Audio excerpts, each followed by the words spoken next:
Selamat pagi Bapak Ibu, kembali lagi di acara Renungan Pagi Menyapa. Bersama saya Samuel Aryo Kuncoro Adi, saya mahasiswa Fakultas Teologi dari Universitas Kristen Satya Wacana. Renungan kita pada pagi hari ini mengambil tema supaya dunia percaya. Bacaan diambil dari Yohanes 17 ayat 20 sampai 26. Namun sebelum itu Bapak Ibu, mari kita bersatu di dalam doa. Kita berdoa. Ya Tuhan Allah kami, Allah yang hidup, kami bersyukur ya Bapa, Engkau telah mengizinkan kami beristirahat dengan baik. Sehingga pagi ini kami boleh bangun, kami boleh bersama-sama membaca, merenungkan sabdamu. Kiranya sabdamu pada pagi ini yang akan kami baca bukan hanya menjadi penghiburan bagi kami, namun juga menegur setiap kami, supaya kami belajar terkait apa yang Tuhan kehendaki di dalam kehidupan kami. Kami telah berdoa ya Bapa. Renungan kami pada pagi hari ini kami serahkan ke dalam tangan kuasa-Mu. Demi Kristus Yesus Tuhan dan pengantara kami. Amin. Ya Bapak Ibu, saya akan membacakan ayat inti dari renungan kita pada pagi ini. Ada pada ayat 20 dan 21. Dan bukan untuk mereka ini saja aku berdoa, tetapi juga untuk orang-orang yang percaya kepadaku oleh pemberitaan mereka, supaya mereka semua menjadi satu, sama seperti Engkau ya Bapa, di dalam aku dan aku di dalam Engkau, agar mereka juga di dalam kita, supaya dunia percaya bahwa Engkaulah yang telah mengutus aku. Amin. Ya Bapak Ibu, ada seorang tokoh dari India. Kita semua mengenal dia. Dia adalah Mahatma Gandhi. Seorang tokoh dari India. Dia pernah mengucapkan sebuah kalimat yang menggugah nurani kita. Dia mengatakan begini Bapak Ibu. Saya suka Yesus kalian, tetapi saya tidak suka orang-orang Kristen kalian. Seandainya orang Kristen hidup seperti apa yang Yesus ajarkan dan teladankan, saya yakin seluruh India telah menjadi Kristen. Dan kalimat ini bukan sekedar kritik, Bapak Ibu, tetapi cermin bagi kita.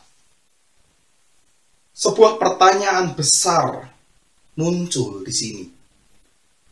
Apakah hidup kita hari ini telah mencerminkan apa yang Kristus inginkan dan yang kita imani? Apakah kita sudah hidup bercermin dari Kristus? Singkat cerita Bapak Ibu, Gandhi pernah ditolak saat hendak bergabung dengan sebuah gereja karena perbedaan ras dan latar belakang. Sebuah pengalaman getir yang dialami oleh banyak orang, bahwa kadang gereja justru menjadi tempat penolakan, bukan penerimaan. Dan hal ini juga diperkuat oleh sebuah penelitian dari seorang bernama David Kinnaman dalam bukunya yang berjudul Unchristian. Ia menanyakan kepada orang-orang di luar gereja atau yang disebut sebagai outsider terkait apa pendapat mereka tentang orang-orang Kristen. Dan jawabannya mengejutkan Bapak Ibu. Mereka menjawab, orang Kristen itu munafik, suka menghakimi, tidak ramah, kasar, dan tidak menunjukkan kasih kepada mereka yang berbeda. Lebih miris lagi, kekristenan dipandang kuno, pemarah, dan tidak logis. Bahkan ada yang mengatakan orang Kristen mempengaruhi orang lain, ingin mempengaruhi orang lain, tetapi mereka tidak hidup damai dengan sesamanya. Mereka tidak hidup meneladani apa yang mereka ikuti. Ada kesenjangan antara pengakuan iman dan kesaksian hidup. Dan dalam konteks inilah kita merenungkan apa yang didoakan Yesus di dalam Yohanes 17 ayat 20 sampai 26. Ini adalah bagian terakhir dari doa Yesus sebelum ia ditangkap, menderita, dan disalibkan. Di saat paling kritis di dalam hidupnya, Tuhan Yesus lebih mementingkan orang lain. Dia tidak mementingkan kehidupannya sendiri, tidak mementingkan keselamatannya sendiri. Namun ia berdoa bagi para murid, bahkan bagi semua kita yang percaya lewat pewartaan Injil. Yesus berdoa agar kita semua menjadi satu. Seperti hubungan antara bapa dan anak. Kesatuan ini bukan sekedar kesatuan lahiriah, tetapi persatuan yang mendalam, relasional, dan rohaniah. Tujuannya sangat jelas, supaya dunia percaya bahwa Bapa yang mengutus Yesus.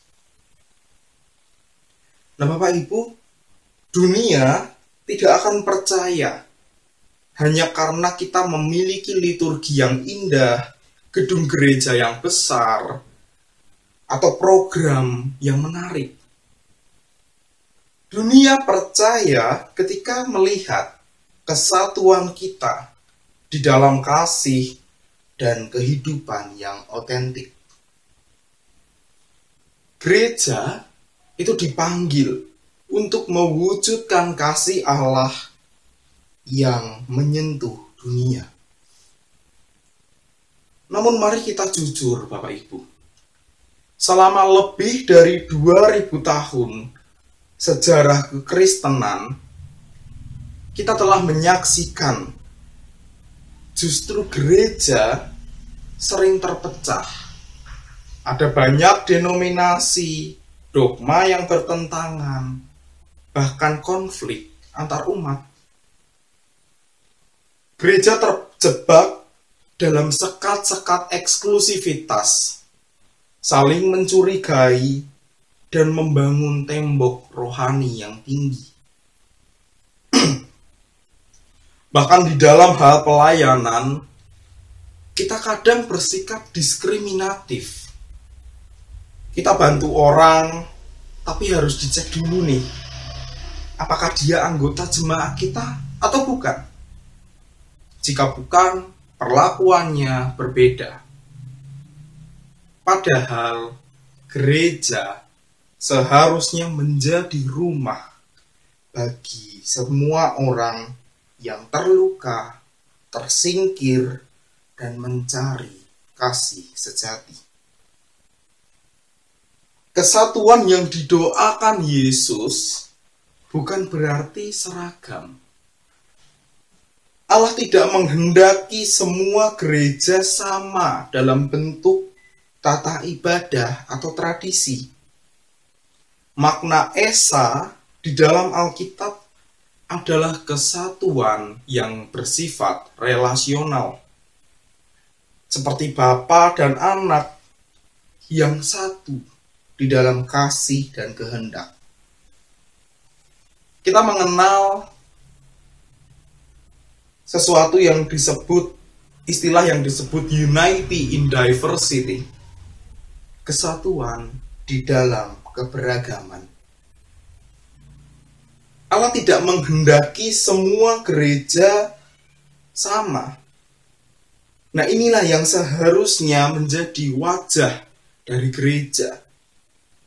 Satu tubuh dengan banyak anggota, satu iman dan dengan banyak cara mengungkapkan kasih.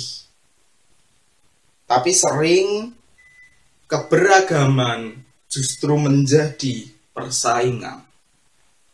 Perbedaan menjadi perpecahan. Padahal dunia menantikan kesaksian gereja yang hidup di dalam kasih. Bapak Ibu, kuasa kebangkitan Kristus yang kita rayakan sepanjang Paskah tidak berhenti di Minggu Paskah ke-7. Kuasa itu masih hidup, bekerja, dan memanggil kita untuk menjadi saksi. Gereja dipanggil menjadi komunitas yang membawa pengharapan. Pengharapan yang kokoh di tengah penderitaan dan kehancuran dunia. Di dalam Kisah Para Rasul 16, gereja diperhadapkan pada dua tantangan besar. Yang pertama adalah kuasa gelap, dan yang kedua, penganiayaan dunia. Dan kedua tantangan ini hanya bisa dihadapi jika gereja hidup dalam kesatuan.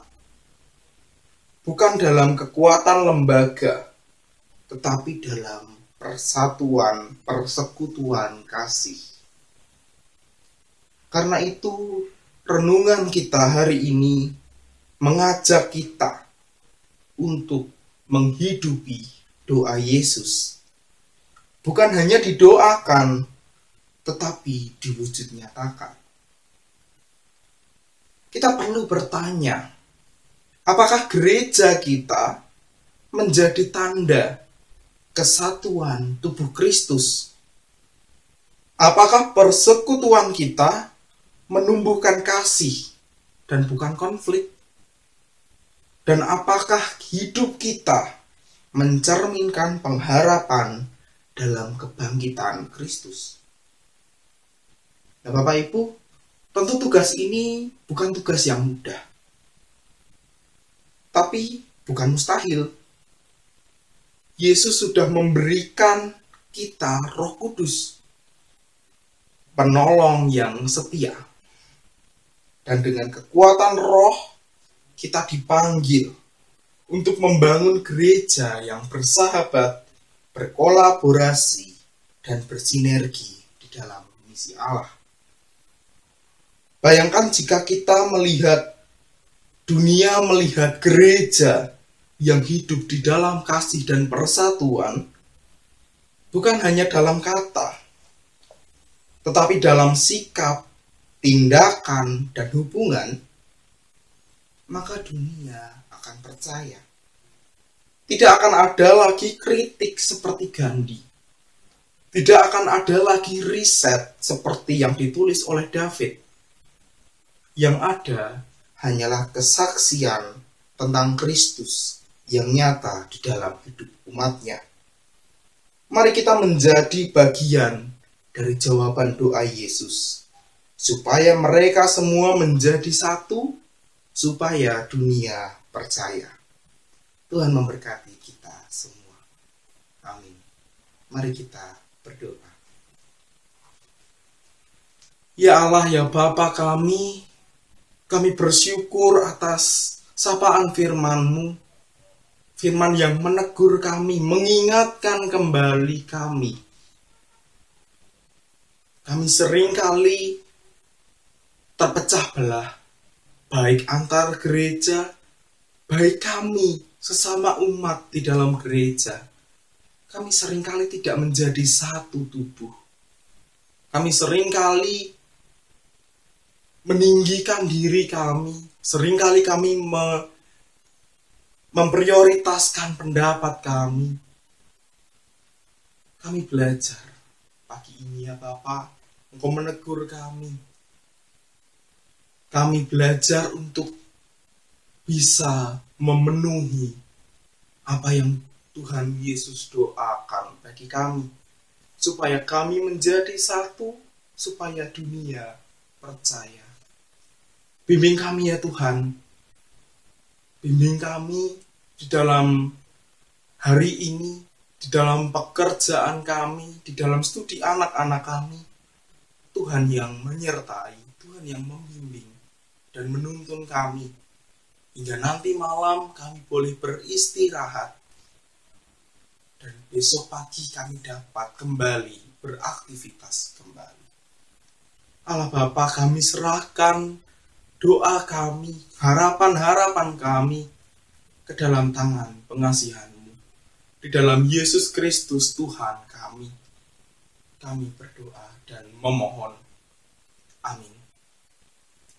Selamat beraktivitas, selamat belajar merenungkan doa Yesus.